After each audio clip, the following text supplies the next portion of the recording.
तो स्टोरी को शुरू करें उससे पहले आपसे यही कहूंगा कि हम आपके लिए इतनी मेहनत से कमाल की स्टोरीज लेकर आते हैं, लेकिन काफी लोग अभी तक भी हमारी फैमिली के मेंबर नहीं बने हैं।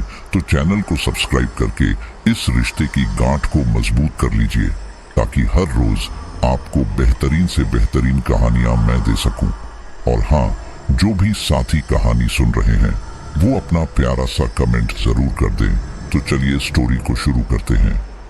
तो स्टोरी दो मजदूरों की है जिनका नाम रंजन और सुजीत है। दोनों एक ही गांव नानूर के रहने वाले थे, जो कि पश्चिम बंगाल के बीरभूम जिले में पड़ता था।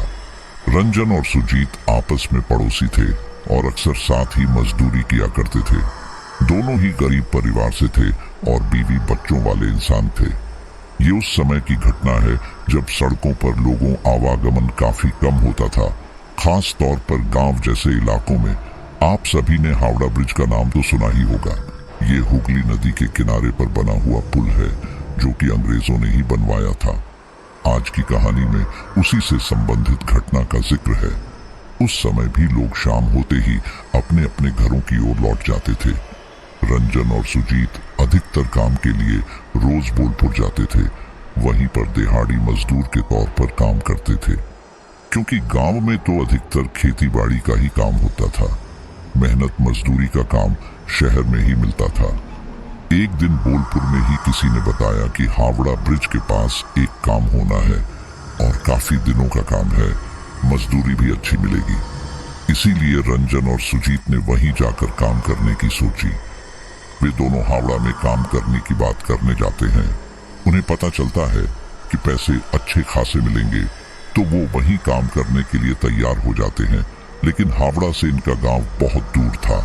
डेली अप डाउन करने में ही इनका वक्त काफी जाया हो जाता।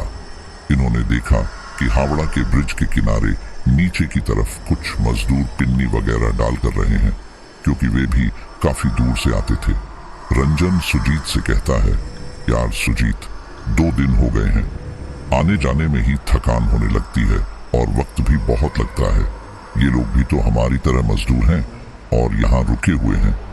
मैं तो कहता हूँ कि हम भी यही अपना ठिकाना बना लेते हैं, इससे वक्त भी बचेगा और किराए के पैसे भी।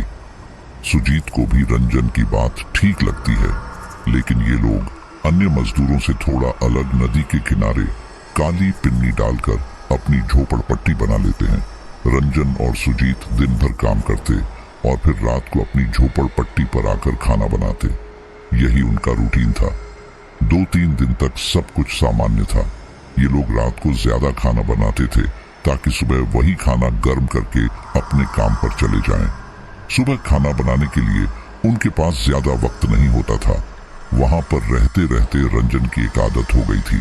जब वो काम से वापस आता था तो एक बार हुगली नदी में डुबकी लगाता था और जल को नमन करता था। ये आदत उसे शुरू से ही थी। जब वह अपने गांव में रहता तब भी घर के पीछे वाले तालाब में जाकर डुबकी लगाता था, जल को नमन करता था। यहाँ पानी पाकर उसका ये नियम नहीं टूटा। ऐसे ही एक दिन सुजीत तो झोपड़ी की तरफ चल दिया और रंजन जल में डुबकी लगाने नदी के पास गया। आज वह थोड़ा ज्यादा अंदर की तरफ गया था, तो आज उसे एक सोने की अंगूठी मिली। उसने उस अंगूठी को गौर से देखा तो वो सोने की अंगूठी थी। उसकी आंखें चौंधिया गईं और वो बड़ा खुश हुआ। रंजन उस अंगूठी को अपने साथ रख लेता है और वापस अपनी झोपड़पट्टी में आ जाता है। खाना वगैरह खाकर दोनों सो जाते हैं। फिर उसी रात रंजन की आंख खुलती है और वह पानी पीने के लिए उठता है। उसे किसी के चीखने की आवाज आती है, बचाओ बचाओ, कोई है। सुजीत भी बराबर में सोया हुआ था, लेकिन वो बेखबर था। रंजन ने सुजीत को नहीं उठाया। वह खुद ही बाहर जाकर देखता है। उसके हाथ में टॉर्च थी। वो टॉर्च की रोशनी इधर उधर मारता है, लेकिन उसे कोई नजर नहीं आता। चारों तरफ बस झिंगुर की आवाज आ रही थी। कहीं दूर से कोई सियार भी रो रहा था। डर तो डर है। रंजन वापस अपनी झोपड़ी में आ गया। अगले दिन रंजन और सुजीत ब्रिज पर काम कर रहे थे। न जाने क्यों रंजन की नजर बार बार नदी पर पड़ रही थी। उसे ऐसा लग रहा है जैसे नदी के अंदर से कोई उसे देख रहा है। एक बार रंजन अपना काम छोड़कर नदी में झांकने लगता है। उसके कदम अपने आप आगे बढ़ रहे थे। तभी सुजीत उसे देख लेता है। रंजन नीचे कूदने ही वाला था कि तभी सुजीत रंजन को पीछे खींच लेता है। सुजीत गुस्से में कहता है, पागल है क्या? आगे नदी है और यहाँ पानी भी गहरा है, अगर गिर जाता तो? सुजीत के खींचने पर रंजन अपनी आंखें खोलने बंद करने लगता है, ऐसे जैसे नींद से जागा हो। वो नीचे देखता है और डर के मारे पीछे हो जाता है। रंजन कहता है, क्या हुआ? सुजीत कहता है, तू नदी में कूदने जा रहा था, होश में तो है ना? रंजन एक बार फिर नीचे देखता है और घबरा जाता है। वे लोग वापस अपने काम पर लग जाते हैं। अगले दिन फिर शाम को सभी लोग खाना पीना खाकर लेटते हैं। कुछ देर बाद रंजन और सुजीत की आंख लगी थी। रात का दूसरा पहर था और फिर से रंजन को किसी के रोने चीखने की आवाज आने लगी। रंजन ने फिर से बाहर जाकर देखा, लेकिन उसे कोई नहीं दिखा। रंजन सोचने लगा कि आखिर कौन है जो इस तरह चीखता चिल्लाता है। वह सुजीत को उठाता है और बताता है, बाहर कोई मुश्किल में है, हमें वहां जाकर देखना चाहिए। लेकिन सुजीत कहता है, अरे कौन चिल्ला रहा है भाई? मुझे तो किसी की आवाज नहीं आ रही है। रंजन फिर खुद ही उठता है और बाहर जाकर देखता है। वह उस आवाज का पीछा करते करते नदी के किनारे पहुंच जाता है। अब आवाज आना बंद हो गई थी। रंजन को हावड़ा ब्रिज पर किसी आदमी का साया नजर आता है, लेकिन वो उस साये को ठीक से नहीं देख पाता कि वह कौन आदमी है, क्योंकि अंधेरा काफी था। ब्रिज पर जल रही लाइट की रोशनी से उस आदमी का चेहरा साफ नहीं दिख पा रहा था, क्योंकि ब्रिज की और नदी के किनारे की दूरी अच्छी खासी थी। रंजन उस आदमी की तरफ देखता है और देखते ही देखते वह आदमी नदी में कूद जाता है। तभी रंजन को नदी में किसी का हाथ ऊपर उठता हुआ दिखता है, जैसे कोई डूब रहा हो। रंजन उस आदमी को बचाने के लिए आगे बढ़ता है। तब वह देखता है कि एक बहुत भयानक चेहरा लिए आदमी नदी से ऊपर खड़ा हुआ है। आंखों के नीचे काले गहरे गड्ढे, चेहरा फूला हुआ और पूरी तरह सफेद। रंजन उस चेहरे को देखकर घबरा जाता है और वापस मुड़ता है, लेकिन तभी रंजन को एक आवाज आती है, रंजन। उस आवाज से रंजन के कदम अपने आप रुक जाते हैं। रंजन के कानों में पानी के बहाव की तेज आवाज आ रही थी। वह पीछे पलटकर देखता है तो उसके सामने एक आदमी डूब रहा था। रंजन ना चाहते हुए भी उस आदमी को बचाने के लिए वापस नदी में चला जाता है। सुजीत की नींद भी कच्ची हो गई थी।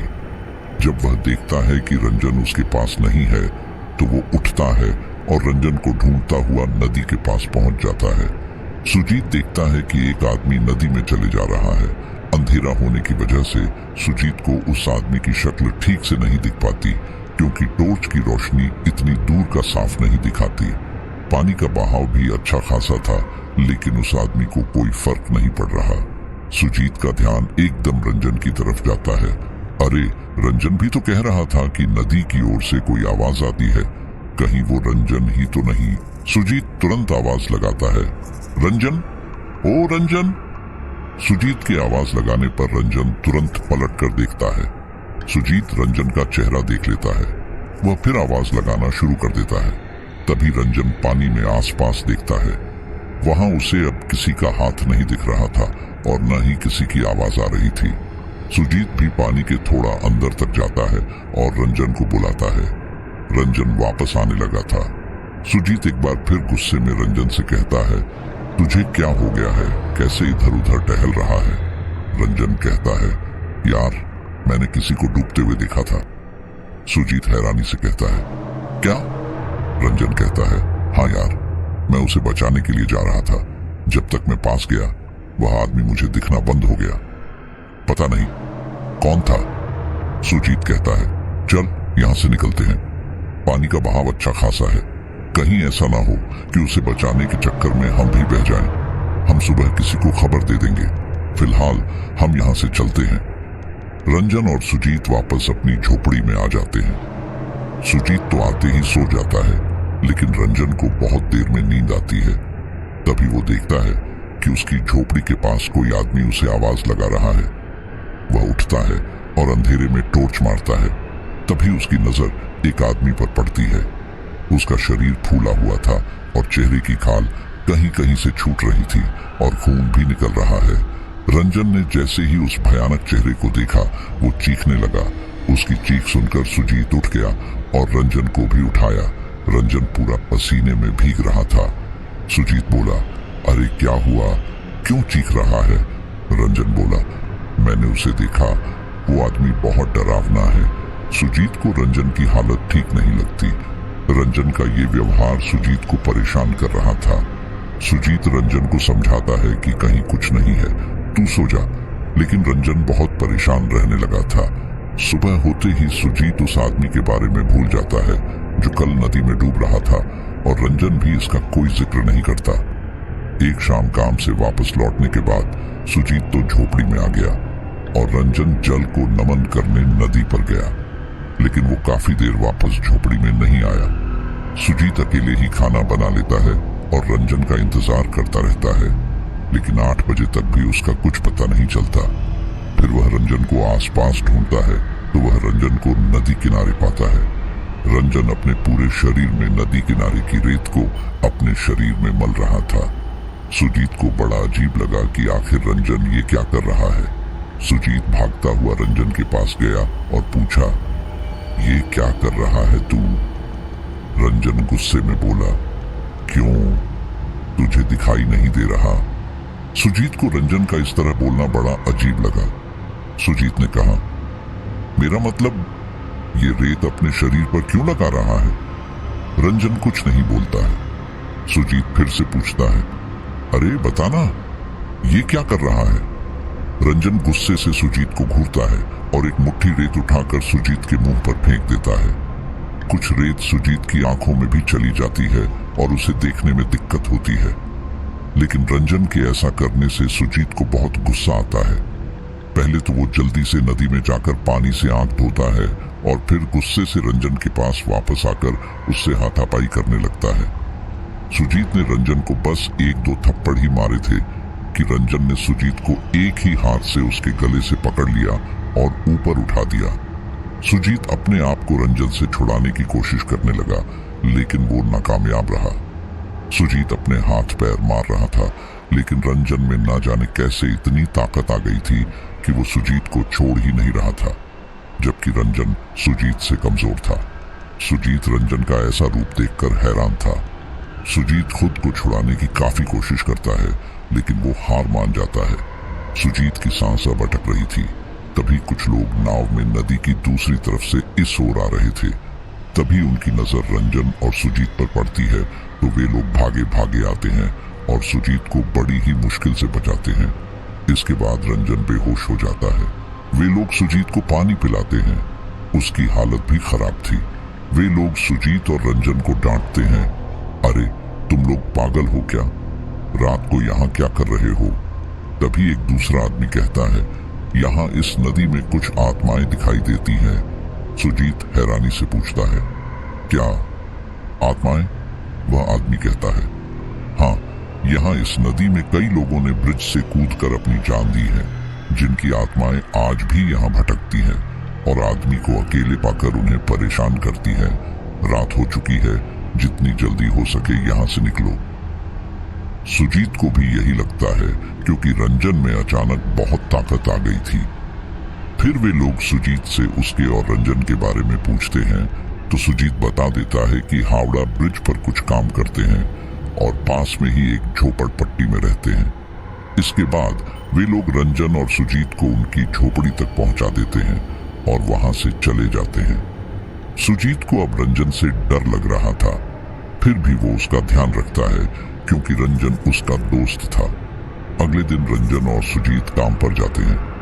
वहां पर इन्हें लोहे की कुछ पट्टियों को काटना था, जिसके लिए इन्हें कुछ औजार की जरूरत पड़ती है, लेकिन सुजीत और उसके साथ काम करने वाले साथियों के पास वो औजार नहीं थे। तभी रंजन अपने दोनों हाथों से उस लोहे की पट्टी को तोड़ देता है। ये देख वहां मौजूद लोग रंजन की वाह वाह करने लगते हैं, लेकिन सुजीत समझ जाता है कि रंजन में जरूर कुछ गड़बड़ है। वे लोग शाम को वापस अपने ठिकाने पर आ जाते हैं। आज वे लोग खाने में चिकन बना रहे थे। वे लोग दुकान पर जाते हैं और 1 किलो चिकन लेते हैं। सुजीत सोचता है कि 1 किलो चिकन काफी है, क्योंकि ये लोग शाम को खाना ज्यादा ही बनाते थे। वही खाना खाकर सुबह अपने काम पर जाते थे। सुबह इतना समय नहीं होता था कि खाना बना सके और खा भी सके।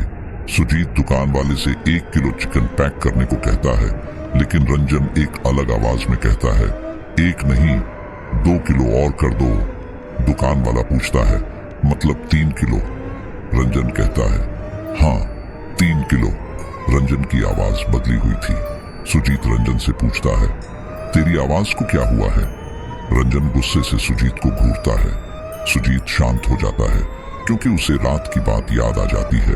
रंजन और सुजीत 3 किलो चिकन लेकर घर आ जाते हैं। इसके बाद रंजन खुद ही खाना बनाता है। सुजीत अब भी शांत था।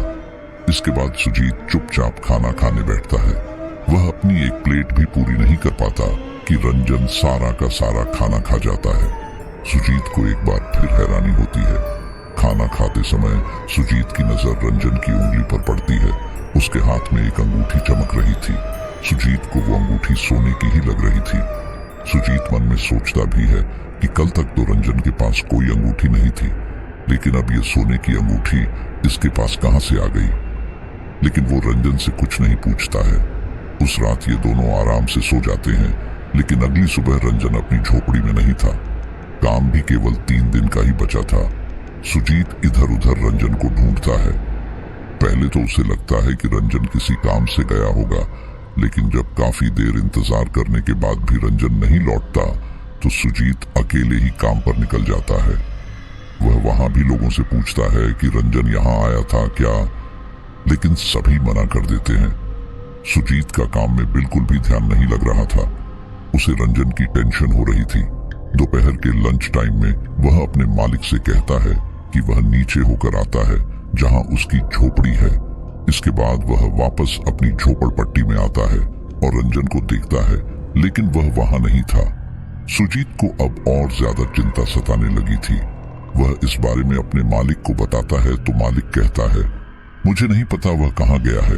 तुम्हें उसे ढूंढना है तो छुट्टी के बाद ढूंढना, अभी फिलहाल काम करो। सुजीत की टेंशन बढ़ती जा रही थी। रंजन का अभी भी कुछ पता नहीं था। शाम को काम खत्म होने के बाद सुजीत नदी के किनारे जाकर रंजन को ढूंढता है। उसे लगता है शायद वह हुगली नदी के किनारे ही कहीं बैठा होगा, लेकिन वह वहां भी नहीं था। वह आसपास नाविकों से भी पूछता है कि क्या आपने किसी लड़के को देखा। वह रंजन की पूरी कद काठी बताता है, लेकिन किसी को भी उसके बारे में नहीं पता था। वह थक हार वापस आ जाता है। खाना वगैरह बनता है। उसके बाद वह थोड़ा आगे जाकर जहां कुछ दूसरे लोग रहते थे उनसे पता करता है। सभी लोग रंजन के बारे में मना कर देते हैं। अब सुजीत यही सोचता है कि रंजन कहीं वापस गांव तो नहीं चला गया, लेकिन उसके पास इतना समय नहीं था कि वह गांव जाकर यह पता करता कि रंजन वहां गया है या नहीं। और उस समय संचार के ऐसे साधन थे नहीं कि फोन से पता कर लिया जाए। वह 3 दिन बाद अपना काम पूरा करके अपने मजदूरी के पैसे लेकर अपने गांव लौटता है। उसके मन में अभी भी रंजन को लेकर चिंता थी। उसे यह डर था कि वह जिस तरह अकेले गांव जा रहा है, कहीं उसके घर वाले यह न पूछे कि रंजन कहाँ है। लेकिन उसका एक मन कहता कि शायद रंजन अपने गांव ही होगा। खैर, पूरे रास्ते सोचते सोचते वह अपने गांव पहुंच जाता है। गांव पहुंचने पर वह अपने घर बांध में जाता है। सबसे पहले वह रंजन के घर जाता है और उसकी पत्नी से पूछता है, रंजन है क्या। सुजीत को देखकर रंजन की बीवी पहले तो खुश होती है, लेकिन सुजीत के प्रश्न पर एकदम उसका चेहरा मायूसी में बदल जाता है और वह कहती है, क्या रंजन, वो तो आपके साथ ही गए थे और आपके साथ ही वापस आने वाले थे। ये बात सुनकर सुजीत के चेहरे पर टेंशन और ज्यादा बढ़ जाती है। उसके चेहरे के तनाव को देखकर रंजन की पत्नी मिथिला कहती है, क्या हुआ दादा, कहाँ है वो आपके साथ ही गए थे ना। सुजीत को कुछ समझ नहीं आता कि वह क्या कहे। वह कुछ देर शांत था और बार बार मिथिला पूछ रही थी, बताइए दादा, कहाँ गए वो। मिथिला को कुछ अशुभ होने का संकेत होता है, इसलिए उसकी आंखों में आंसू आने लगते हैं। सुजीत का दिमाग चारों तरफ दौड़ रहा था। फिर वह कहता है, मिथिला, रंजन मेरे साथ ही गया था, लेकिन वह 3 दिन से मेरे साथ नहीं है। मुझे लगा कि वह वापस गांव आया है। ये सुनकर मिथिला जोर जोर से रोने लगी। वह कहने लगी, वो तो आपके साथ ही गए थे, तो ऐसे कहाँ चले गए? वो तो यहाँ आए ही नहीं। मिथिला का रोना देखकर आसपास के लोग उसके घर आ गए और सुजीत से उसके रोने की वजह पूछने लगे। सुजीत ने सारा मामला बताया, गांव वालों को बताया। गांव वालों ने भी यही कहा कि रंजन तो यहाँ नहीं आया और वह तुम्हारे साथ ही गया था। इसके बाद सुजीत ने अपने साथ घटी कुछ बातें बताई कि रंजन के व्यवहार में पिछले कुछ दिनों से थोड़ा बदलाव था। सभी लोग रंजन को ढूंढने के लिए पुलिस स्टेशन जाते हैं और वहां पर मामला दर्ज कराते हैं। इसके बाद पुलिस सबसे ज्यादा पूछताछ सुजीत से ही करती है और शक भी उसी पर करती है क्योंकि वे दोनों साथ थे। पुलिस को शक था कि हो सकता है पैसों के किसी लेन देन के चक्कर में सुजीत ने रंजन को मार दिया हो या गायब कर दिया हो। पुलिस सुजीत के बताए हुए उस हावड़ा ब्रिज के पास बनी झोपड़पट्टी में भी जाती है और हावड़ा ब्रिज पर काम करवा रहे ठेकेदार के पास भी जाती है। पुलिस उन लोगों से सुजीत के बारे में पता करती है। इसके साथ वह अन्य मजदूरों से भी मिलते हैं और मजदूर से सुजीत के स्वभाव के बारे में पूछते हैं, लेकिन सब सुजीत के स्वभाव के बारे में अच्छा ही कहते हैं।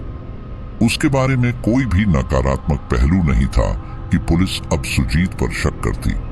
लेकिन सबसे बड़ी बात यही थी कि रंजन आखिरी बार सुजीत के साथ ही था। पुलिस बार बार सुजीत को टॉर्चर करती थी। वह उससे पूछती थी कि रंजन के बारे में तुम्हें ही पता है क्योंकि वह तुम्हारे साथ रहता था। लेकिन सुजीत तो खुद परेशान था। सुजीत ने पुलिस को यह भी बताया कि रंजन रोज नदी पर नमन करने के लिए जाता था। साथ ही सुजीत ने यह भी बताया कि उसके गायब होने के एक दिन पहले उसने 3 किलो मुर्गा खाया था, जो कि मुझे काफी अचंभित कर रहा था। फिर सुजीत पुलिस से कहता है कि मुझे लगता है उस पर कोई भूत का साया था, क्योंकि इससे पहले उसने ऐसी हरकतें नहीं की थी। इधर 2-4 दिन रंजन को खोजा जाता है। वहीं हुगली नदी के दूसरे छोर पर एक आदमी की लाश मिलती है जो बुरी तरह फूली हुई थी। वह लाश इतनी बुरी तरह फूली हुई थी कि शरीर की खाल कहीं कहीं से हट रही थी और अंदर का मांस दिखाई दे रहा था। उस लाश की पहचान करना भी मुश्किल हो रहा था, लेकिन वहां के लोगों के लिए एक लावारिस लाश थी। बाद में ये मामला वहां के पुलिस स्टेशन जाता है और अन्य पुलिस स्टेशन पर भी खबर कर दी जाती है कि हमें इस हालत में एक लावारिस लाश मिली है। जब यह खबर सुजीत के इलाके के पुलिस स्टेशन तक जाती है तो वे लोग तेजाई के साथ उस लाश की पहचान करने के लिए मिथिला और सुजीत को ले आते हैं। मिथिला डेड बॉडी को पहचान नहीं पा रही थी, लेकिन कपड़ों से मिथिला को शक था कि यह लाश उसी के पति है। उसके बाद सुजीत की नजर उस डेड बॉडी की उंगली पर गई जिसमें एक सोने की अंगूठी थी। सुजीत ने तुरंत कहा, सर, यह रंजन की ही लाश है। पुलिस ने उससे पूछा, तुम कैसे कह सकते हो कि यह रंजन ही है? सुजीत ने बताया, इसके हाथ में अंगूठी है। मैंने इससे पहचान की है कि यह रंजन की है। लेकिन मिथिला कहती है, नहीं सर, उनके पास तो कोई अंगूठी थी ही नहीं और सोने की तो बिल्कुल भी नहीं। ये अंगूठी तो सोने की लग रही है। इसके बाद सुजीत कहता है, हाँ, मुझे भी यही पता था कि रंजन के पास कोई अंगूठी नहीं है, लेकिन जिस रात हम खाना खा रहे थे उस रात मेरी नजर रंजन की अंगूठी पर पड़ी थी। मैंने सोचा भी कि रंजन से पूछूं कि आखिर तुम्हें ये अंगूठी किसने दी या कहां से मिली, लेकिन मुझे डर लगा कि कहीं फिर से वह मुझे घूरेगा या मारेगा, इसलिए मैंने उससे पूछना जरूरी नहीं समझा। अब मिथिला को कपड़े से तो शक था कि ये उसका ही पति है, लेकिन वह बस अपने मन को मनाने के लिए तैयार नहीं थी। आखिर में उस डेड बॉडी का डीएनए टेस्ट कराया जाता है। उस समय में डीएनए टेस्ट की रिपोर्ट काफी दिनों में आती थी, क्योंकि वह एक नया टेस्ट चला था। डीएनए टेस्ट से पता चलता है कि यह लाश रंजन की ही है। मिथिला पर तो जैसे दुखों का पहाड़ टूट पड़ता है। उसके 2 बच्चे थे, घर वाले अलग परेशान थे, लेकिन अब जो होना था हो गया। जब रंजन की डेड बॉडी का अंतिम संस्कार किया गया तो उसके साथ ही रंजन की वे सभी वस्तुएं जो रंजन इस्तेमाल करता था उसे शमशान घाट में ही छोड़ आए। जैसे रंजन के द्वारा इस्तेमाल की जाने वाली चारपाई, उसके कपड़े, उसकी चप्पल और भी बहुत कुछ। यह सब काम उसके छोटे भाई देवाशीष ने किया था, लेकिन देवाशीष ने लालच के चलते रंजन के हाथ की अंगूठी को नहीं फेंका था। उसने चुपके से वह अंगूठी अपने पास रख ली थी, जो शायद उसकी सबसे बड़ी गलती रही थी। देवाशीष घर वापस आया। सब कुछ सामान्य था। उसने वह अंगूठी एक संदूक में छुपा दी। अगर वो ऐसा न करता तो घर पर उसको बहुत डांट पड़ती। इधर घर के खर्च को लेकर भी दिक्कत हो रही थी। इनके गांव से कुछ दूरी पर ही एक अस्पताल बन रहा था। वहां कुछ मजदूरों की जरूरत थी। रंजन के 13वीं के बाद देवाशीष और सुजीत भी उसी जगह काम के लिए चले जाते हैं। 2-4 दिन सब कुछ ठीक रहता है। फिर गांव में एक शादी आती है। गांव वाले भी उसमें शामिल होते हैं, जिनमें देवाशीष और उसका परिवार भी शामिल था। इस मौके पर देवाशीष ने वो अंगूठी पहन ली थी जो कि रंजन के हाथों में थी। भीड़ भाड़ में किसी ने इतना गौर नहीं किया। रात को जब शादी का प्रोग्राम खत्म हुआ तो देवाशीष और उसके घर वाले घर वापस आ गए। वैसे तो सभी अपने कमरों में सोते थे, लेकिन देवाशीष बाहर बरामदे में सोता था। मिट्टी का कच्चा घर था जिसमें एक बहुत बड़ा आंगन, एक बरामदा और 4 कमरे थे।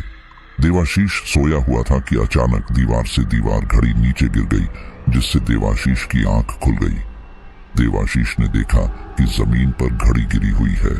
वह उस घड़ी को दीवार पर वापस टांगने के लिए उठा, लेकिन जैसे ही वह दीवार पर घड़ी को टांगने को हुआ, उसने देखा कि जिस कील पर घड़ी टंगी हुई थी वहां से खून निकल रहा है। देवाशीष को अपनी आंखों पर यकीन नहीं हुआ। उसने अपनी आंखों मली और गौर से दीवार को देखा तो सच में दीवार के उस हिस्से से खून निकल रहा था जहां कील घड़ी हुई थी। धीरे धीरे दीवार से निकलते खून का बहाव तेज होने लगा। देवाशीष बुरी तरह डर गया। उसने घड़ी को जमीन पर ही पड़ा रहने दिया और जाकर अपने पापा का कमरा खटखटाया, लेकिन उसके घर वाले गहरी नींद में सो रहे थे, इसलिए उसके पापा नहीं उठे। वह वापस आकर जब उस दीवार को देखता है तो अब सब कुछ सामान्य था। देवाशीष सोचने लगता है, क्या ये मेरा सपना था? लेकिन इतना बड़ा धोखा कैसे हो सकता था? फिलहाल देवाशीष उस बात को अनदेखा करके चादर ओढ़ के सो जाता है। अगली सुबह देवाशीष शौच के लिए जाता है और फिर उसके बाद वहीं उनके घर के पीछे के तालाब पर नहाने के लिए भी जाता है। लेकिन जैसे ही वह उस तालाब के अंदर पैर रखने वाला था, न जाने क्यों उसे डर लग रहा था। देवाशीष को पानी की ऐसी आवाज आ रही थी जैसे वह तेज बहाव में बह रहा है। हालांकि वो एक तालाब था जिसका पानी ठहरा हुआ था, फिर भी वह बहुत घबरा रहा था। उस तालाब के किनारे पर 4-5 औरतें अपना अपना काम कर रही थीं। देवाशीष भी वहीं खड़ा था। वह बार बार तालाब के पानी को घूरे जा रहा था और घबरा रहा था।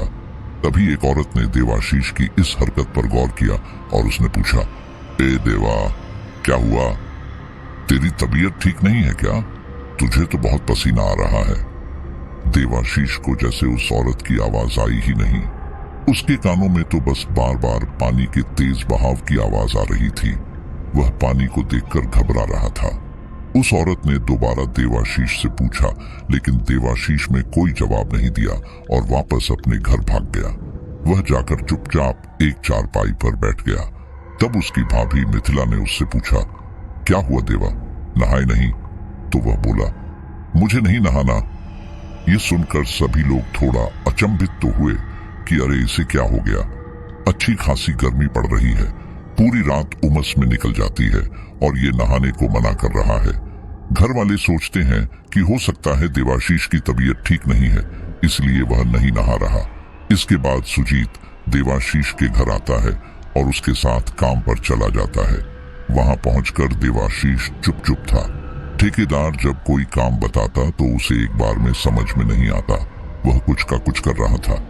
सुजीत को देवाशीष का ये व्यवहार अजीब तो लग रहा था, लेकिन वह कुछ कहता नहीं है। उसे लगता है कि देवाशीष को अपने भाई की मौत का गम है, शायद इसलिए काम में ठीक से ध्यान नहीं लगा पा रहा। जहां ये लोग काम कर रहे थे वहां पर पानी के बड़े बड़े ड्राम भी थे। सभी मजदूर अपना काम कर रहे थे। कोई ईंटें उठाकर अंदर ले जा रहा था तो कोई सीमेंट के बोरे लेकर ऊपर जा रहा था। दूसरे माले पर भी पानी के 2 बड़े ड्रम रखे थे। काम करते करते पता नहीं देवाशीष को क्या हुआ, वह सीमेंट के बोरे ऊपर लेकर जा रहा था। तभी उसकी नजर पानी से भरे ड्रम पर पड़ी। उसने सीमेंट के बोरे को साइड में रखा और अपना मुंह पानी के ड्रम के अंदर डाल दिया। उसने अपने दोनों हाथों से ड्रम के दोनों कोनों पकड़ रखे थे और अपने मुंह को जबरदस्ती पानी के अंदर धकेल रहा था।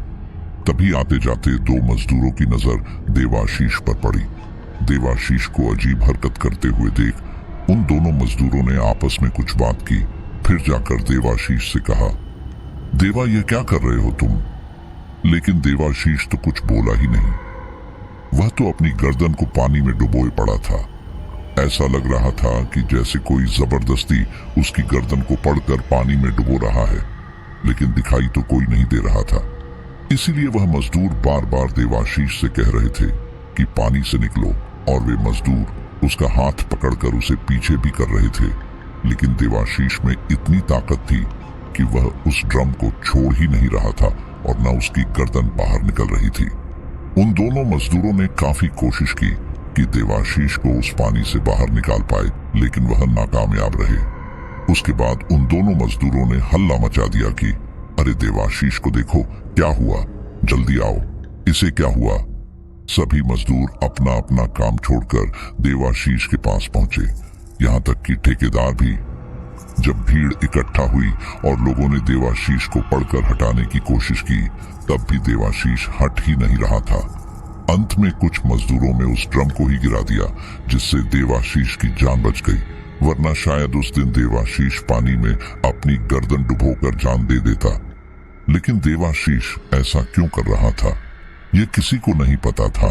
सुजीत को उसके व्यवहार में काफी कुछ गड़बड़ लग रही थी, क्योंकि रंजन के साथ भी कुछ ऐसा ही हुआ था। सुजीत को समझ नहीं आता कि वह देवाशीष से क्या कहे, लेकिन वह इतना तो सोचता है कि मुझे घर जाकर आज देवाशीष की बात बतानी चाहिए। इस घटना के बाद देवाशीष को ठेकेदार उसके घर वापस भेज देता है, क्योंकि उसे भी डर लगता है अगर कुछ हो गया तो सारी बात उस पर ही आएगी, कभी लेने के देने ना पड़ जाए। इसीलिए ठेकेदार देवाशीष को उसकी मजदूरी देकर वापस उसके घर जाने को कहता है। लेकिन देवाशीष घर जाने की जगह अस्पताल के सबसे ऊपर वाले मंजिल पर चला जाता है। वहां लकड़ी की बल्लियां लगी हुई थीं। सभी मजदूर एक बार फिर से अपने काम में व्यस्त हो गए थे और उधर देवाशीष अपने में ही मूड में था। वह सबसे ऊपर बल्लियों पर बिना नीचे देखे चल रहा था। तभी ठेकेदार की नजर ऊपर देवाशीष पर पड़ी। वो चिल्ला उठा, ओ माँ, देवा कहाँ चढ़ गया, बुलाओ उसे, ए देवा नीचे उतर। ठेकेदार की आवाज सुनकर सभी मजदूर ठेकेदार के पास जाते हैं और अस्पताल की सबसे ऊपर मंजिल को देखते हैं। वहां देवाशीष बिना देखे सीधे चला जा रहा था। सुजीत भी देवाशीष को आवाज लग रहा था, लेकिन उसे कोई फर्क नहीं पड़ रहा था। तभी एक मजदूर ने एक छोटा पत्थर देवाशीष के पैर पर मारा। देवाशीष ने तुरंत नीचे की तरफ देखा और गुस्से से घूरने लगा। इसके बाद देवाशीष ने अपना एक पैर हवा में रखा। ये देखकर सभी की सांसें अटक गई और सब डर गए। सुजीत चिल्लाने लगा, नहीं देवाशीष, ये क्या कर रहे हो, रुको वहीं, रुको।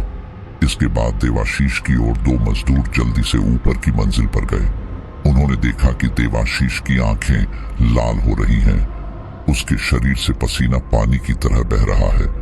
सुजीत देवाशीष को कहता है, देवाशीष तुम्हें क्या हुआ है, तुम्हें तो घर जाने के लिए कहा था, तुम यहाँ क्यों आए हो? देवाशीष कहता है, चले जाओ यहाँ से, वरना मैं तुम सबको नीचे गिरा दूंगा। देवाशीष का अभी भी एक पैर हवा में था। अगर उसके साथ कोई जोर जबरदस्ती करता तो शायद वह नीचे गिर जाता। तभी दो मजदूर और आ जाते हैं। सुजीत देवाशीष को बातों में लगाए रखता है और तभी वे दो मजदूर देवाशीष को पकड़ लेते हैं और उसके दो थप्पड़ मारते हैं। वे लोग देवाशीष को नीचे ले आते हैं। ठेकेदार भी देवाशीष के दो थप्पड़ मारता है और सुजीत से कहता है कि इसे घर पहुंचाने की जिम्मेदारी तुम्हारी है, इसे कल से यहाँ मत लेकर आना। इसके बाद सुजीत देवाशीष को उसके घर ले जाता है और उसके घर वालों को आज की सारी कहानी बताता है, जिसे सुनकर देवाशीष के घर वाले फिर से परेशान हो जाते हैं। अभी कुछ दिन पहले ही तो उनके बड़े लड़के की मौत हुई थी, अब छोटे लड़के को क्या हो गया, सब परेशान थे। सुजीत देवाशीष के घर वालों से इतना कहकर अपने काम पर वापस चला जाता है कि आप लोग देवाशीष का ध्यान रखना। देवाशीष, जिसका व्यवहार पूरी तरह से बदल गया था, वह अपने घर वालों से भी गुस्से में बात कर रहा था। जब उसकी भाभी ने उसे खाना दिया तो उसने खाना फेंक दिया और बोला, ये क्या पकाया है? साग भात। ये मुझे नहीं खाना, मुझे शराब चाहिए, शराब ला कर दो। देवाशीष के मुंह से शराब का नाम सुनकर उसके घर वाले हैरान रह जाते हैं, क्योंकि उसके घर में कोई भी शराब नहीं पीता था और ना देवाशीष का कोई ऐसा दोस्त है जो इन सब कामों में शामिल हो। देवाशीष के पिताजी उस समय घर पर नहीं थे। ऐसे में देवाशीष को संभालना और भी भारी हो रहा था। घर की औरतें उसे संभाल नहीं पा रही थी। वह शराब की जिद कर रहा था। तभी उनके पड़ोस के कुछ लोग उसके घर पहुंचते हैं। उन्हीं में से एक काका देवाशीष को समझाते हैं, लेकिन देवाशीष उल्टा उन्हें मारने लगता है। पता नहीं देवाशीष को क्या हुआ था कि वह सबकी जान लेने पर तुला था। बड़ी मुश्किल से देवाशीष की भाभी काका को बचाती हैं। फिर कुछ लोगों की मदद से देवाशीष को एक कमरे में बंद कर देते हैं। तभी गांव का ही एक आदमी कहता है, मुझे तो लगता है कि देवाशीष पर कोई भूत चिपक गया है, वरना हमारा देवा ऐसा कहाँ था। बताओ, काका पर ही हाथ उठा दिया, पिता समान काका पर ही हाथ उठा दिया। गांव के सभी लोग हैरानी कर रहे थे। देवाशीष के पिताजी खेत पर काम कर रहे थे। जब यह खबर उन तक पहुंचती है, वह तुरंत घर वापस आते हैं। उस समय देवाशीष को एक कमरे में बंद कर रखा था। वह बार बार दरवाजा पीट रहा था। देवाशीष की माँ और उसकी भाभी दोनों ही परेशान थे। हालांकि गांव के पड़ोसी उनके घर थे ताकि उन्हें कोई नुकसान न पहुंच पाए, लेकिन फिर भी जब तक देवाशीष के पिताजी घर नहीं आ गए तब तक दोनों औरतों को तसल्ली नहीं हुई। गांव वालों ने देवाशीष की हालात के बारे में उसके पिताजी को बताया। वह कहने लगे, हे भगवान, अब क्या करूं मैं, कहाँ है मेरा बेटा? मिथिला ने कहा, बाबा, वो कमरे में बंद है। देवाशीष के पिताजी देव को देखने के लिए कमरे में जाते हैं तो देखते हैं कि देवाशीष कमरे में है ही नहीं, बल्कि कमरे की पिछली दीवार, जो कि मिट्टी की बनी हुई थी, वह खुदी हुई है। वहां पर अच्छा खासा बड़ा छेद बना हुआ है कि एक आदमी उसमें से निकल जाए। यह देखकर देवाशीष के पिताजी घबरा जाते हैं। वह जल्दी से लोगों को बताते हैं कि दीवार टूटी हुई है। ये देखकर सब लोग हैरान हो जाते हैं। दोपहर का समय था। अधिकतर लोग अपने अपने कामों पर ही थे। जब लोगों को पता चलता है कि देवाशीष अजीब व्यवहार कर रहा है और अपने घर से गायब है, तो सब लोग उसे ढूंढने में लग जाते हैं। सभी लोग आसपास देखते हैं तो देवाशीष घर के आसपास तो नहीं मिलता, लेकिन उनके इलाके से दूर सुनसान जगह पर बने एक तालाब पर देवाशीष एक आदमी को दिखता है, जो कि इन्हीं के गांव का था और वह कहीं बाहर से आज अपने घर आया था। जब उसने देवाशीष को सुनसान जगह एक तालाब के किनारे बैठा पाया तो उसने देवाशीष से पूछा कि वह यहाँ क्या कर रहा है। देवाशीष बोला, नहाने आया हूँ। देवाशीष की आवाज बदली हुई थी। वह आदमी बोला, तेरे घर के पीछे ही तो तालाब है, तो तू यहाँ क्यों आया है? उस आदमी के इतना पूछने पर देवाशीष ने उस आदमी के मुंह पर जोरदार थप्पड़ मारा, जिससे वह आदमी गिर गया।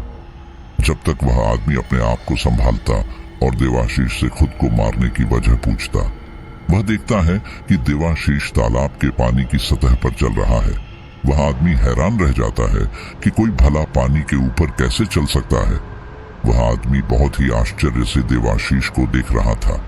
धीरे धीरे देवाशीष तालाब के बिल्कुल बीचों बीच पहुंचता है और एक ही झटके में वह पानी के अंदर डूब जाता है, जैसे किसी ने नीचे से पैर खींच लिया हो। वह आदमी भी घबरा जाता है और चीखता हुआ गांव की तरफ आता है। उसके चीखने चिल्लाने से लोगों को पता चलता है कि देवाशीष सुनसान जगह पर बने एक तालाब पर है। सभी लोग उधर की तरफ भागते हैं तो देखते हैं कि देवाशीष तालाब के बिल्कुल बीचों बीच डूब रहा है। वह बार बार अपने हाथों को पानी के ऊपर लाने की कोशिश करता है, लेकिन ऐसा लग रहा था कोई उसे नीचे से खींच रहा है। तभी गांव के 2-3 लोग तालाब में जाकर देवाशीष को बचाते हैं। देवाशीष बेहोश हो जाता है। उसके मुंह से पानी निकाला जाता है और उसे वापस घर लेकर आया जाता है। कुछ देर देवाशीष सामान्य रहता है, लेकिन फिर एकदम उसे गुस्सा आने लगता है। वह अपने आसपास लोगों को मारने लगता है और घर से बाहर भागने की कोशिश करता है। इसीलिए उसके घर वाले उसे रस्सियों से बांध देते हैं। तभी गांव का एक बूढ़ा आदमी देवाशीष के पिताजी से कहता है, बंशी, बराबर वाले गांव में एक ओझा बैठता है, मेरी मानो तो देवाशीष को उसे ही दिखा दो, इससे पहले कि देर हो जाए। मुझे तो लगता है कि रंजन की मौत की वजह भी कोई भूत प्रेत ही था। जैसी हरकतें ये कर रहा है, इस पर भी किसी भूत का ही साया होगा। देवाशीष के पिताजी को भी यही लगता है, इसीलिए वह उस बूढ़े आदमी के साथ उसी समय दूसरे गांव चले जाते हैं। वे देवाशीष को घर पर ही छोड़ जाते हैं, क्योंकि देवाशीष साथ ले जाने की हालत में नहीं था। वह कभी भी उनके हाथ से छुटकर भाग सकता था। गांव के 2-4 आदमी देवाशीष के घर पर उसकी रखवाली कर रहे थे। शाम ढलने वाली थी। देवाशीष के पिता बंशी और वह बूढ़ा आदमी दूसरे गांव में पहुंच चुके थे। वहां जाकर पता चलता है कि जो ओझा झाड़ फूंक करता है वो तो बिहार गया हुआ है, लेकिन उसका शिष्य यहीं पर है जो अभी झाड़ फूंक करना सीख रहा है। अब पता नहीं वो इन लोगों की मदद कर पाएगा या नहीं, लेकिन देवाशीष के पिताजी जब इतनी दूर आए थे तो खाली हाथ वापस नहीं जा सकते थे। इसलिए वे उस ओझा के शिष्य से मिलते हैं और उन्हें अपनी सारी कहानी बताते हैं। तो वह ओझा यही कहता है कि ठीक है, मैं आपके साथ चलता हूँ, मैं कोशिश कर सकता हूँ। हालांकि मुझे भी सारी क्रियाएं नहीं आती हैं, लेकिन मैं सीख रहा हूँ। बंशी और वह बूढ़ा आदमी उस ओझा के शिष्य को अपने गांव ले आते हैं। जैसे ही ओझा देवाशीष के घर में आता है, देवाशीष और बुरी तरह चीखने लगता है। वह कभी रो रहा था तो कभी हंस रहा था और कभी कहता कि मुझे छोड़ दो, मुझे तकलीफ हो रही है, लेकिन उसकी कोई नहीं सुन रहा था। जैसे ही वह ओझा देवाशीष को देखता है तो समझ जाता है कि देवाशीष पर किसी बुरी आत्मा का साया है। वह ओझा सभी लोगों को वहां से हटाने के लिए कहता है। ओझा को अपने करीब आता देख देवाशीष बिल्कुल शांत हो गया था। इसके बाद ओझा अपने थैले से अभिमंत्रित हल्दी निकालता है और उस पर मंत्र पढ़कर देवाशीष के ऊपर फेंकता है, तो देवाशीष ऐसे छटपटाने लगता है जैसे उसे करंट लग गया हो। ओझा बंशी से उनके घर का पानी मांगता है। एक कटोरी में मिथिला पानी लेकर आती है और ओझा को देती है। इसके बाद ओझा देवाशीष के हाथ से थोड़ा सा खून निकालकर पानी में डालता है। जैसे ही वह खून को पानी में डालता है, पानी का रंग काला पड़ जाता है। ओझा कहता है, देवाशीष पर किसी आत्मा का साया है जो इसे जान से मारना चाहती है। देवाशीष के पिता कहते हैं, लेकिन कोई आत्मा मेरे बेटे को क्यों मारना चाहेगी? मेरे बेटे ने उसका क्या बिगाड़ा है? ओझा कुछ मंत्र पढ़कर बार बार देवाशीष पर फूंक रहा था। जैसे जैसे वह मंत्र पढ़कर फूंक रहा था, वैसे वैसे देवाशीष को तकलीफ हो रही थी। वह चीख रहा था, चिल्ला रहा था। कुछ देर बाद ओझा ने देवाशीष से पूछा, बता, कौन है तू और इस लड़के को परेशान क्यों कर रहा है? देवाशीष ने एक अलग ही आवाज में कहा, मैं आनंद हूं, मैं इसे नहीं छोड़ूंगा। ओझा पूछता है, इसने तेरा क्या बिगाड़ा है? देवाशीष भारी आवाज में कहता है, इसने मेरी अंगूठी ली है, मैं इसे नहीं छोड़ूंगा। ये सुनकर वहां मौजूद देवाशीष के घर वाले हैरान रह जाते हैं, क्योंकि वो भी जानते थे कि रंजन के हाथ में भी एक अंगूठी थी, जिसकी वजह से उसकी लाश की पहचान की थी। वह अंगूठी रंजन को कहां से मिली ये कोई नहीं जानता था।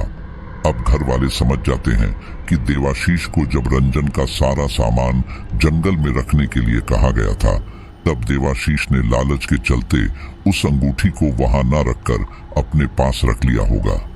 देवाशीष के पिताजी ओझा से कहते हैं, मुझे लगता है कि ये उसी अंगूठी के बारे में बात कर रहा है जो हमारे दूसरे बेटे ने पहन रखी थी। ओझा कहता है, कैसी अंगूठी? इसके बाद देवाशीष के घर वाले रंजन की कहानी बताते हैं। फिर ओझा देवाशीष से पूछता है, क्यों चाहिए तुझे वो अंगूठी? क्या रिश्ता है तेरा अंगूठी से? देवाशीष कहता है, वो मुझे मेरी प्रेमिका ने दी थी, वो अंगूठी मुझे वापस कर दो, नहीं तो मैं इसे मार दूंगा। वो मेरी प्रेमिका की आखिरी निशानी है। वो तो मुझे छोड़कर चली गई, लेकिन मैं उसकी निशानी को किसी को नहीं दूंगा। ओझा घर वालों से कहता है, वो अंगूठी कहाँ है? हमें अंगूठी वापस करनी होगी, नहीं तो ये देवाशीष की जान ले लेगा। घर वाले कहते हैं, ये तो हमें भी नहीं पता, आप हमें थोड़ा समय दीजिए, हम घर में ढूंढ के देखते हैं, हो सकता है वो अंगूठी देवाशीष ने घर में ही रखी हो। इसके बाद देवाशीष की माँ, पिताजी और उसकी भाभी देवाशीष के कमरे में जाकर वह अंगूठी ढूंढने लगते हैं। तब उसकी भाभी को अंगूठी संदूक से मिलती है। वह तुरंत अंगूठी को ओझा को दे देती है और ओझा देवाशीष को अंगूठी दिखाता है और कहता है, क्या यही वो अंगूठी है? तो देवाशीष उस अंगूठी को देखकर रोने लगता है। उसके रोने में अब बहुत ही ज्यादा दर्द था। ओझा समझ जाता है कि यह वही अंगूठी है जो उस आत्मा को चाहिए। ओझा कहता है, ले अपनी अंगूठी ले और इस लड़के को छोड़ दे। देवाशीष कहता है, ये जहां से इस अंगूठी को लेकर आया था वहीं इस अंगूठी को छोड़कर अब उसके घर वालों को यह नहीं पता था कि आखिर रंजन ये अंगूठी कहां से लाया था। ओझा कहता है, तू बता यह अंगूठी कहां पहुंचानी है, मैं ये अंगूठी वहां पहुंचा दूंगा। देवाशीष कहता है, हावड़ा ब्रिज के नीचे हुगली नदी। ये अंगूठी मेरी है, मुझे वापस कर दो, नहीं तो मैं इसकी जान ले लूंगा। ये अंगूठी मुझे मेरी प्रेमिका ने दी थी, यह सिर्फ मेरी है। ओझा कहता है, ठीक है, मैं तेरी अंगूठी उसकी जगह वापस पहुंचा दूंगा, लेकिन तू अभी इसी वक्त देवाशीष के शरीर से निकल जा, वरना तेरे लिए अच्छा नहीं होगा। लेकिन वह आत्मा कहती है, पहले मेरी अंगूठी वापस कर। इतना कहकर देवाशीष अपनी आंखें पलटने लगता है और अपनी जीभ बाहर निकालने लगता है। उसका अजीब सा भयानक चेहरा देखकर उसके घर वाले रोने लगते हैं। ओझा सभी को शांत होने के लिए कहता है। फिर ओझा देवाशीष से कहता है, ठीक है, तुम इस लड़के को कोई नुकसान मत पहुंचाओ, हम ये अंगूठी तुरंत वापस कर देंगे। यह कहते कहते वह ओझा अपने थैले से एक पानी की बोतल निकालता है और उसकी कुछ बूंदें देवाशीष के मुंह पर छिड़कता है, जिससे देवाशीष शांत हो जाता है और वही पानी देवाशीष को पिलाया भी जाता है। फिर वह बेहोश हो जाता है। ओझा देवाशीष के घर वालों से कहता है, हमें जल्द से जल्द इस अंगूठी को वहां पर रखना होगा जहां से रंजन लेकर आया था। देवाशीष के पिताजी कहते हैं, लेकिन इस समय हम हावड़ा कैसे जाएंगे? इस समय तो कोई बस भी नहीं मिलेगी, हमें सुबह तक का इंतजार करना होगा। देवाशीष की मां कहती है, सुबह तक तो यह मेरे बच्चे का क्या हाल कर देगा। ओझा कहता है, फिलहाल तो हमें यह अंगूठी ही वापस करनी है, उसके बाद ही हम कुछ कर सकते हैं। जब तक देवाशीष को होश नहीं आ रहा तब तक ये सुरक्षित है। जैसे ही इसे होश आएगा तो वो आत्मा फिर इसे परेशान करेंगी। वे लोग पूरी रात देवाशीष के पास ही बैठे रहते हैं और उसका ध्यान रखते हैं। सुबह होते ही पहली बस से ये लोग स्टेशन पहुंचते हैं और फिर वहां से हावड़ा के लिए ट्रेन पकड़ते हैं। बंशी के घर वालों ने सुजीत को भी अपने साथ ले लिया था, क्योंकि सुजीत ही जानता था कि आखिर ये लोग पुल के नीचे किस जगह पर अपना ठिकाना बनाए हुए थे। सुजीत भी मदद करने के लिए उनके साथ उस जगह पर पहुंच गया था। वहां पहुंचने पर सुजीत ने ओझा को वो जगह दिखाई जहां पर रंजन रोज जल को नमन करने के लिए जाता था। नदी के किनारे पहुंचकर ओझा ने अपने थैले से कुछ कौड़ियां निकाली और जमीन पर डाली। इसके बाद उन्होंने ठीक सामने देखा और कहा, हमें थोड़ा आगे जाकर ही अंगूठी को रखना होगा। इसके बाद ओझा अपना थैला देवाशीष के पिता को दे देता है और खुद अंगूठी के साथ नदी के पानी में उतर जाता है। इसके बाद वह मन ही मन कुछ मंत्र पढ़ता है और अपनी आंखें बंद किए रहता है। तब उनके सामने एक दृश्य आता है। वह दृश्य कुछ यूं था कि एक लड़का हावड़ा ब्रिज पर खड़ा हुआ रो रहा है और आसपास कोई भी नहीं है, केवल रात का अंधेरा है। रोते रोते उस लड़के ने उस पुल से नीचे छलांग लगा दी। इसके बाद वो छटपटाने लगा। नदी का बहाव तेज था। वह चाहकर भी अपने आप को नदी के किनारे नहीं ला पाया। बार बार उसके हाथ पानी से ऊपर आ रहे थे, लेकिन कोई भी उसकी मदद नहीं कर सका क्योंकि अंधेरा हो रहा था। सब लोग अपने अपने घरों में थे। ओझा अपनी आंखें खोलता है और कुछ मंत्र उच्चारण करने के बाद उस अंगूठी को नदी में बहा देता है। इसके बाद वह ओझा बाहर आता है और देवाशीष के पिताजी से कहता है, मुझे उम्मीद है शायद अब उस आत्मा ने देवाशीष के शरीर को छोड़ दिया होगा। इतना कहकर जब ओझा वापस नदी की तरफ पलट कर देखता है तो उसे नदी के ऊपर एक आदमी खड़ा हुआ दिखाई देता है। वो कोई और नहीं बल्कि उसी लड़के की आत्मा थी जो देवाशीष के शरीर में घुसा हुआ था। धीरे धीरे वह लड़का नदी के अंदर धंसता चला जाता है, जैसे कोई रेत के अंदर धंसता है। नदी का बहाव अब सामान्य हो चुका था। ओंझा और देवाशीष के घर वाले घर वापस आते हैं और वे लोग पूरे रास्ते यही प्रार्थना कर रहे थे कि शायद अब देवाशीष को किसी प्रकार की परेशानी नहीं होगी। जब वे लोग घर पहुंचते हैं तो देखते हैं कि देवाशीष बेहोश पड़ा है। उसकी आंखों के नीचे काले गड्ढे हो गए हैं। ओंझा देवाशीष को होश में लाता है तो अब देवाशीष बिल्कुल ठीक था, बस उसके शरीर में काफी दर्द था। वह हर किसी को अपने आप को छूने से मना कर रहा था। देवाशीष के घर वाले उस ओंझा का धन्यवाद करते हैं जिसने उनके बेटे की जान बचा ली। वह ओंझा भी उन सभी को प्रणाम